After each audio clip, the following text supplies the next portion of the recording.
નમસ્કાર મિત્રો, આજે ચૈત્ર મહિનો ચાલે છે. તે ચૈત્ર મહિનો પિતૃઓનો મહિનો ગણાય.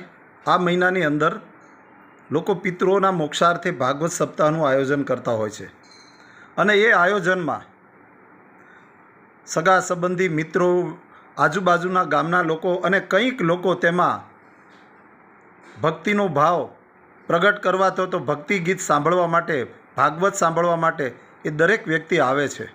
અને એ આવે છે તો ભાગવત સાંભળે છે, સમજે છે, પણ ભાગવતની અંદર શું શું છે અને માત્ર ભાગવત સમજવામાં કેટલો સમય લાગે તો એ આપણી કોઈ મર્યાદા નથી. પણ ભાગવત સમજવું હોય તો 10 વાતો ઉપર ભાગવત છે. બીજા સ્કંદના 10મા અધ્યાયમાં પ્રથમ શ્લોક છે અને તે શ્લોકનું વિવરણ આ પ્રમાણે છે કે તેમાં સર્ગ, વિસર્ગ, સ્થાન, પોષણ, ઉત્તય, મન્વંતર, ઈશાનો કથા, મુક્તિ, નિરોધ અને આશ્રય, આ 10 વાતો ઉપર ભાગવત છે.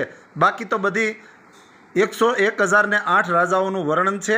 તેમાં વિશેષ કૃષ્ણ લીલા વધારે છે અને ભાગવત જુદા જુદા કાળ અને જુદા જુદા સમયમાં ભાગવત સંગ્રહિત થયું છે કે ભાગવત એક વખત લખાયું હશે એવું દેખાતું નથી.